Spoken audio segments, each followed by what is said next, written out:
이번에 제가 다룰 주제는 믿음으로 얻는 의라는 주제인데요.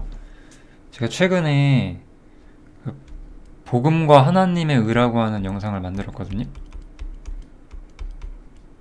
복음과 하나님의 의라고 하는 영상을 제가 하나 만들었는데 그것 다음 편이라고 생각을 하시면 될 것 같아요. 그래서 이 믿음으로 얻는 의를 배우시기 전에 혹시 복음과 하나님의 의를 안 들으셨으면 그것을 찾아서 먼저 들으시고 믿음으로 얻는 의를 들으시는 게 아마 더 유익할 것 같습니다.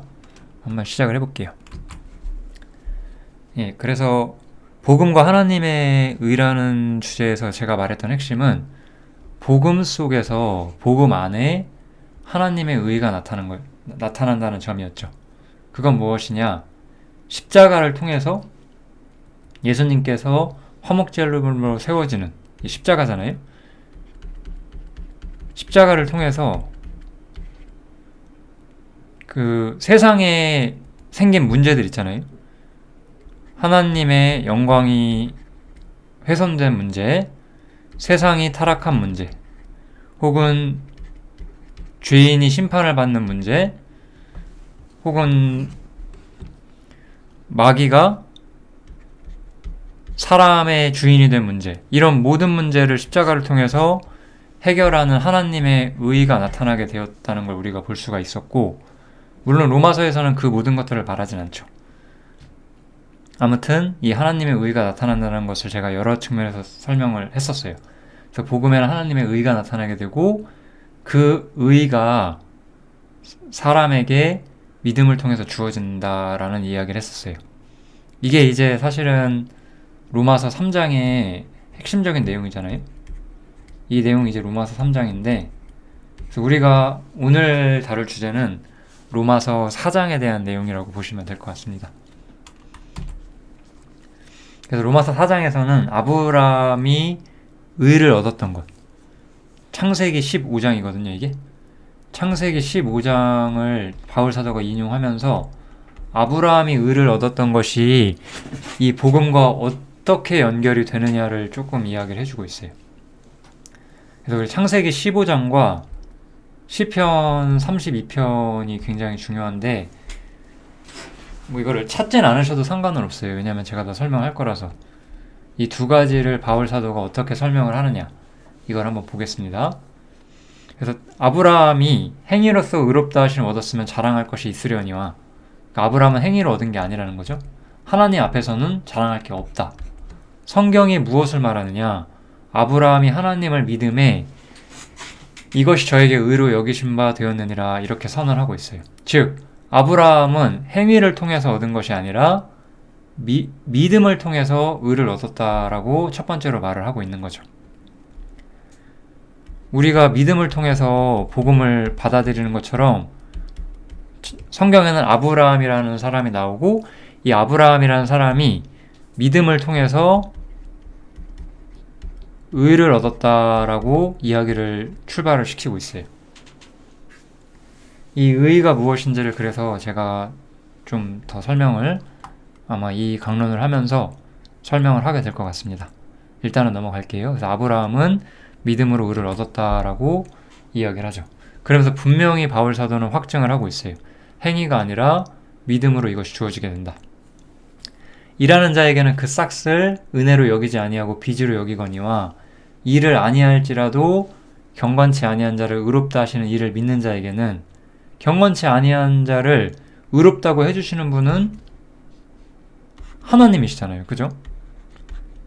그러니까 우리가 어떤 행위를 통해서 우리 스스로가 거룩해지고 우리 스스로가 의로워지는 것이 아니라 경건치 아니한 자를 의롭다고 해주시는 이를, 그분을 내가 믿음으로써, 그러면은 하나님께서 그런 믿음을 가진 사람들을 의롭다고 봐주시겠다, 이렇게 선언을 하는 거죠. 그러니까 행위가 아니라 오직 믿음을 통해서 우리에게 의가 주어지게 된다라고 우리는 분명히 생각을 할 수가 있죠.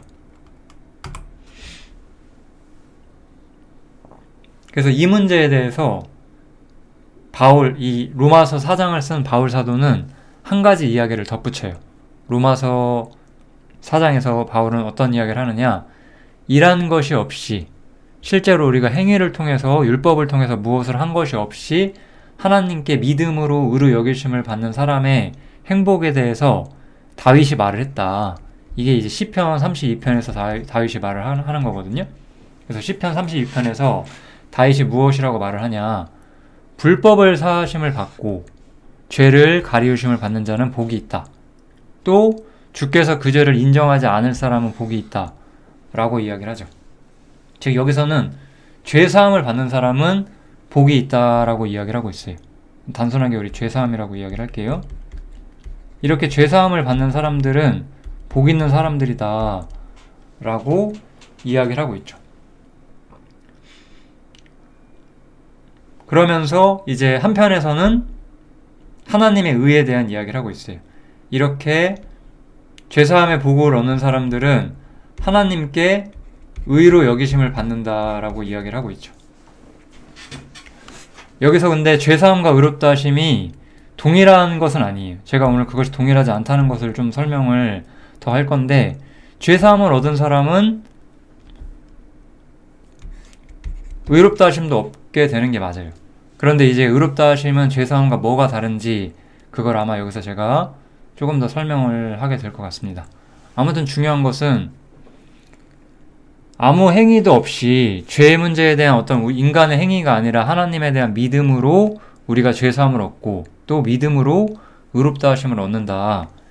이것을 지금 다윗이 바울 사도가 아주 강조하면서 말을 해주고 있는 거죠.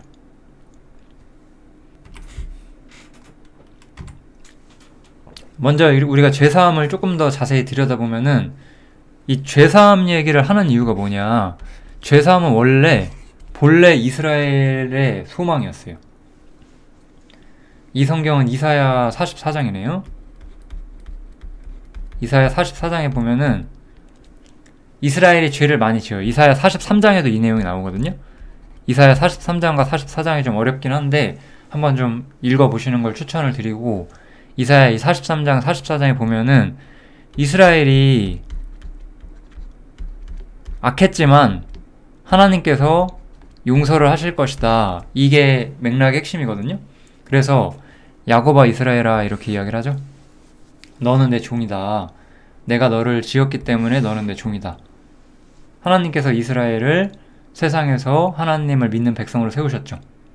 그래서 이제 다른 성경에 보면 이사야 43장 같은 데 보면 이 부분에 이제 이스라엘이 많은 죄악을 행했다는 이야기가 좀 나와요. 이사야 44장엔 그 내용이 많지 않은데, 이렇게 많은 죄악을 지었음에도 이스라엘아 너는 나의 이름이 되지 않을 것이다. 내가 내 허물을 빽빽한 구름의 사라짐처럼 또 안개의 사라짐처럼 완전히 도말하겠다. 도말은 철저하게 제거하는 것을 의미하는 옛날 말인데, 그렇기 때문에 너는 내게로 돌아와라. 내가 너를 구속하였다라고 말하면서 하나님께서 내가 이스라엘 너희의 죄를 모두 용서할 것이기 때문에 너희는 내게 돌아와라 라고 말씀을 하시는 거고, 이스라엘은 이러한 성경 구절에 힘입어서 자신들이, 예를 들어 예수님 당대에는 로마의 압제 가운데 있었잖아요. 그러한 상태에서 하나님께서 자신들을 구속해 주시고, 그러니까 로마의 압제에서 해방시켜 주시고 자신들의 죄를 용서해 주시고 또 자신들에게 영광을 주실 거라고 믿는 이스라엘의 소망이 있었어요. 물론 예수님이 오셨을 때 이스라엘은 자신의 죄를 인정하지 않았고 예수님을 십자가에 못 박는 일까지 해버리긴 했지만, 이스라엘은 교리적으로 이 소망을 아주 오랜 시간 동안 가지고 있었다는 거예요. 그래서 바울 사도는 우리가 죄사함을 얻는 것도 믿음이다라고 이야기를 하는 거예요. 그게 아까 일한 것이 없이 불법을 사하심을 받고 죄를 가리우심을 받는 자는 복이 있고 죄를 인정하지 않는 사람은 복이 있다. 이렇게 이야기를 하는 거죠. 그래서 원래 죄사함이라는 것은 이스라엘의 소망이었는데, 바울 사도의 어떤 로마서 4장에 말하고자 하는 논리는 어떻게 진행이 되느냐, 그러면 이 죄사함이라는 것이 아까 이사야 성경에 나온 것처럼 오직 이스라엘만의 축복이냐, 그렇게 묻는 거예요. 절대 아니죠. 절대로 그렇지 않다. 이것은 이스라엘만의 소망이 아니라 모든 사람의 소망이다 라고 이야기를 하는 거예요. 이거는 그냥 한번 직접 읽어보세요. 이건 직접 읽어보시면 되고요. 제가 그냥 설명을 드릴게요. 아브라함이라는 사람이 성경에서 나타나게 된 다음에 대략 400년 후에 모세라는 사람이 나타나게 돼요. 이 두 사람은 전부 다 하나님이 세우신 중요한 하나님의 일꾼들이었거든요. 근데 이 모세라는 사람은 하나님께 율법을 받게 되고 하나님 앞에 사람이 어떻게 살아야 하는지를 배우는 사람이었는데 아브라함은 그것을 받지 않았어요. 그리고 이스라엘은 이 할례를 중심으로 해서 자신들이 하나님의 사람이라는 걸 증명하는 어떤 중요한 그 외적 의식으로서 행했어요. 근데 아브라함도 이제 할례를 받게 되는데 아브라함이 할례를 받기 전에 여기서 그래서 무할례라는 단어가 나와요. 여기 무할례자로서 믿는 모든 자의 조상이 된다 이런 말이 나오죠. 아브라함이 할례 전에 이미 믿음으로 의롭다 하심을 받게 돼요. 할례를 받기 전에 믿음으로 의롭다 하심을 받게 되는 거죠. 바울 사도는 이 이야기를 중요하게 설명을 해주면서 아브라함이 율법이 있기 전에 할례가 있기 전에 이스라엘만의 축복이라고 우리가 규정하기 이전에 이미 의를 얻었다라고 이야기를 하면서 죄사함이라는 것보다 더 앞서서 하나님의 의가 계획되어 있었고 아브라함은 하나님의 의를 믿음으로 얻었다라고 말하는 거죠.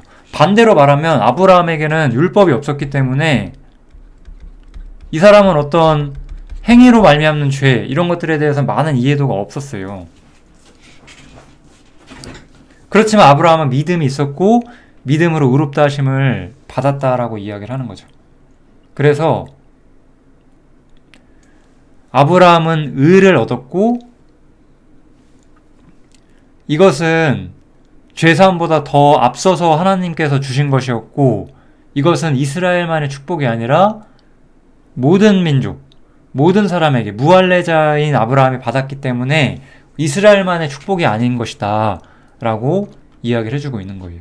그래서 이제 의라는 주제가 굉장히 중요하게 나오고 이 의라는 것은 율법과 상관이 없다. 왜냐하면 모세가 오기 전에 율법이 들어오기 전에 또 할례가 행해지기 전에 이미 아브라함이 의를 얻었다라고 보는 거예요. 그래서 아브라함이나 그 후손에게 세상의 후사가 될 것이라고 하는 이 약속은, 이 언약은 율법이 아니다 라고 이야기를 하는 거죠. 오직 믿음이다 이렇게 말을 하는 거예요. 그렇기 때문에 이 후사가 되는 문제는 모든 것이 하나님의 은혜에 속하기 위해서 오직 믿음으로 이루어져야 된다라고 이야기를 하는 거예요. 왜냐하면 그 약속을 모든 후손에게 굳게 하려 하심이다 이렇게 말하는 거예요. 여기서 모든 후손이라 하심은 아브라함의 육신의 후손인 이스라엘만을 말하는 것이 아니라 믿음으로 주님을 영접한 모든 사람이 믿음으로써 아브라함의 후손이 되기 때문에 그렇게 이야기를 하는 거겠죠. 그래서 여기 보면 율법에 속한 자에게 뿐 아니라 아브라함의 믿음에 속한 자에게다 이렇게도 말을 해요. 그래서 아브라함의 믿음에 속한 것은 예수님의 죽음과 부활을 믿는 우리를 말하는 거죠. 우리는 이스라엘 사람들이 아니니까요. 그죠? 그런 사람들도 오직 믿음을 통해서 하나님의 의가 주어지게 된다라고 성경은 말하고 있는 거예요. 로마서는 굉장히 정교하게 복음을 변화하는 책이에요. 제가 이런 것들을 성경을 배우는 사람들한테 설명시키면서 복음을 전하지 않아요. 이것들을 다 이해했기 때문에 자연스럽게 그냥 당신에게도 하나님의 은혜가 임할 수 있습니다. 죄 용서를 받으실 수 있습니다. 저는 그렇게 전하겠죠. 그렇지만 왜 우리가 그렇게 전해도 되느냐에 대한 근거는 여기서 나오는 거예요. 그런 것들이 바로 로마서 4장의 아주 중요한 점이라고 할 수가 있죠. 그래서 율법과 상관없이 믿음을 통해서 의가 주어지게 되는 문제를 아주 중요하게 다루고 있어요. 그 후에 이제 아브라함이 가진 믿음을 좀 더 깊이 설명을 하기 시작을 하는데 아브라함의 믿음의 핵심은 무엇이냐? 바랄 수 없는 중에 바라고 믿었던 믿음이었어요. 하나님께서는 아브라함에게 내가 너를 많은 민족의 조상으로 세웠다라고 하셨고, 아브라함의 믿음 바 하나님은 죽은 자를 살리시고 없는 것을 있는 것 같이 부르시는 이셨다라고 바울 사도가 이야기를 하면서, 아브라함은 이것에 대해서 바랄 수 없는 중에 바라고 믿었다라고 이야기를 하고 있죠. 왜냐면 왜 아브라함은 이것을 바랄 수 없는 중에 바라고 믿었냐? 아브라함 믿음을 좀 더 자세히 볼게요. 이 사람 나이가 그 당시에 100세가 되었어요. 그래서 자기 몸에 죽은 것 같음과 이 부인의 나이도 90세인가 그랬을 거예요. 제가 좀 헷갈리네요. 오래돼가지고. 이 사라의 나이도 상당히 많았어요. 90세라고 일단 해볼게요. 이 시대 사람들이 우리 시대보다 살짝 더 장수했을 수는 있겠지만, 그래도 어떤 사람 나이가 100세고 어떤 사람 나이가 90세인데 이들이 자식을 출산하기에는 좀 상당히 나이가 많잖아요. 그러니까 이 사람들은 아브라함 나이 100세, 사라 나이 90세면 자식을 출산할 수 없는 나이였어요. 그런데 하나님께서는 이 아브라함에게 약속의 후손을 주시고 너의 씨로 난 자가 많은 민족이 될 것이다, 이렇게 말하는 거죠. 자식이 없는 사람한테 네가 많은 민족의 조상이 된다라고 말하는 거는 팔을 수 없는 거잖아요. 어떤 사람 나이가 100세인데 당신이 수없이 많은 자식을 낳을 것이다, 당신의 후손이 수없이 많아질 것이다 라고 말하는 거는 굉장히 절망적인 이야기잖아요. 나이 100세면 자식을 낳을 수가 없는데. 그런데 아브라함은 믿었다는 거예요. 아브라함은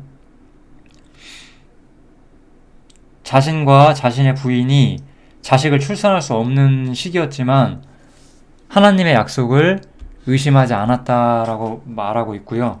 믿음에 오히려 견고해져서 하나님께 영광을 돌리면서 하나님께서 약속하신 그것을 또한 능히 이루실 것을 확신하셨다, 이렇게 바울 사도가 말을 해주고 있어요. 이러한 믿음, 사람이 할 수 있는 것을 하나님께서 능히 하실 것에 대한 믿음을 아브라함이 가졌고, 이 믿음이 아브라함에게 의로 여겨졌다라고 말하는 거죠. 이 믿음 때문에 아브라함은 의로 여겨졌다고 말을 하는 거죠. 그럼 여기 이 문제에서 우리는 죄사함을 볼 수가 있을까요? 저는 여기서 죄사함을 못 본다고 저는 생각하거든요. 이 문제에서 우리는 죄에 대한 걸 아무것도 볼 수 없어요. 아브라함은 하나님이 주시는 기업에 대한, 하나님이 주시는 영광스러운 기업, 이 기업이라는 단어를 좀 익숙하게 생각을 해주세요. 기업은 하나님께서 우리에게 주시는 축복이라는 뜻이에요. 쉽게 말하면 하나님께서 우리에게 주시는 모든 것들에 대한, 근데 아브라함은 그것을 자선으로 받은 거죠. 그것이 줄 것에 대한, 내가 그걸 얻을 수 없는 상황임에도 그걸 주실 것에 대한 하나님에 대한 신뢰를 아브라함이 가지고 있었고, 그 믿음을 통해서 하나님은 아브라함을 의롭게 여기셨다고 했기 때문에 여기서는 우리가 죄 용서 문제를 볼 수가 없어요. 죄 용서 문제 이전에 우리가 의를 얻는 문제가 나오게 돼요. 그래서 우리 아브라함과 그리스도인의 어떤 믿음의 모습을 볼 수가 있죠. 저에게 의로 여기셨다 기록된 것은 아브라함만 위한 것이 아니었다, 또한 의로 여기심을 받은 우리도 위함이다 라고 이야기를 하는 거죠. 이제 우리도 의로 여김을 받게 될 거예요. 그래서 곧 예수 우리 주를 죽은 자 가운데 살리신 이를 믿는 자니라, 이렇게 말하죠. 예수 우리 주를 죽은 자 가운데 살리신 이를 믿는 자. 여기 보면 이제 아브라함과 그리스도인의 차이점, 어쩌면 비교점이라고 할게요. 아브라함과 그리스도인들은 어떤 믿음이 있느냐 우리가 좀 볼 수가 있는데, 아브라함은 자손이 없는 사람이었는데 후사를 주신다고 약속을 했고 이삭이라는 약속의 후손을 주셨어요. 그리고 이삭은 죽음과 부활을 경험하게 되죠. 뭐 실제적으로 죽고 부활하는 건 아니지만 예표로서 그것을 경험하게 되고, 이 이후에 또 영광을 이스라엘에게 주는 중요한 믿음의 조상이 되게 되죠. 즉 아브라함이 이삭을 얻고 이삭을 통해서 아브라함이 하나님께 약속한 모든 것을 받게 되는 이 이야기들은 불가능한 것처럼 보였지만 아브라함은 믿었고 그것을 통해서 의로 여기심을 받았다는 거예요. 그리스도인들은 어떠죠? 그리스도인들은 죄인이었고 하나님에 대해서 소망이 없는 사람들이었어요. 그렇지만 하나님께서는 이러한 죄인들을 자신의 나라로 불러서 자신과 함께 영광의 기업을 모든 믿는 자에게 주신다고 했거든요. 아브라함이 나이가 100세 되어서 후사를 얻을 수 없었던, 자손을 얻을 수 없었던 아브라함이 자식을 얻는 것만큼이나 죄로 인해 타락한 죄인들이 하나님의 기업을 얻는 것은 불가능한 이야기였어요. 어떤 사람들은 이것을 우리가 죄사함 받은 다음에 열심히 수고해서 상을 받아야 된다고 생각을 하지만 그거는 인간의 생각이죠. 하나님의 것은 상으로 얻을 수 있는 게 아니에요. 하나님 자신이 주시지 않으면 우리가 받을 수가 없어요. 그래서 이거는 우리가 생각해보면 생각할수록 더 불가능한 일이거든요. 근데 이 불가능한 것들을 하시기 위해서 예수님을 보내셨고 예수님이 죽음과 부활을 지나오셨고 그것을 통해서 사람에게 하나님의 영광을 유업으로 남겨주시겠다라고 하는 거죠. 그래서 우리는 똑같이 불가능한 것을 믿는 믿음을 갖는 거예요. 이것은 예수님에 대한 믿음이 아니라 하나님에 대한 믿음을 말하는 거예요. 그래서 우리가 의 문제를 이해하는 핵심은 예수님을 믿는 믿음이 아니라 하나님을 믿는 믿음이에요. 로마서 3장에서는 화목제물이신 예수님을 믿는 측면이 나오거든요. 한번 볼까요? 제가 써놓진 않았는데요. 로마서 3장에 보시면 이 화목제물이신 예수님을 믿게 되는 내용이라고 제가 말을 해요. 그런데 여기서는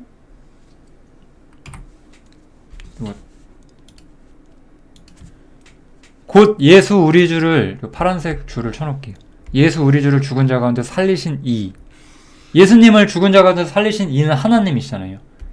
이 하나님을 믿는 측면을 말을 하는 거예요. 하나님을 믿는 측면. 우리가 뭐 예수님을 믿고 하나님을 믿고 따로따로 믿는 건 아니에요. 사실 우리가 복음을 믿는다는 것은 하나님과 예수님 두 분에 대한, 혹은 성령님까지 포함된 온전한 하나님의 모든 역사를 다 믿는 거긴 한데, 아브라함은 그것을 논리적으로 정립해 주면서 하나님께서 예수 그리스도를 죽은 자 가운데서 부활시키셨고 그 불가능한 일을 성취시키는 것을 우리가 믿게 함으로써 우리가 불가능한 것을 소유하는 기업에 대한 믿음을 소유하게 된다. 이렇게 이야기를 하는 거죠. 그래서 아브라함은 후사로서 이삭을 약속을 받고 이삭을 통해서 아브라함의 후손이 바다의 모래알갱이처럼 많아질 거라는 그 약속을 받고 그것이 성취되었고, 그리스도인들은 후사에 대한 약속을 예수님을 통해서 받고, 예수님이 죽음과 부활을 통해서 하늘에 올라가시고 하늘에서 하나님의 모든 기업을 소유하신 것처럼 우리도 그와 함께 모든 기업을 소유하게 된다라는 측면, 그것을 여기서 이야기를 해주고 있는 거예요. 사람이 하나님의 기업을 소유한다. 이게 불가능한 일이었다는 거죠. 오히려 여기서는 죄사함 받는 일은 불가능한 일이라고 말하지 않고 있어요. 하나님께서는 죄를 용서하실 수 있는 분인 것은 당연하다라고 보고 있는데, 사람이 하나님의 기업을 사람이 소유한다는 것 자체는 불가능한 것으로 보고 있고, 그것이 가능하게 해주는 것이 바로 예수 그리스도의 부활이었다. 그리고 부활을 하는 하나님 자신에 대한 우리의 믿음이었다라고 이야기를 해주는 거죠. 그래서 로마서 4장은 예수님에 대한 이야기로 마무리를 해요. 예수는 우리 범죄함을 위하여 내어줌이 되고 또한 우리를 의롭다 하심을 위하여 살아나셨다라고 이야기를 하죠.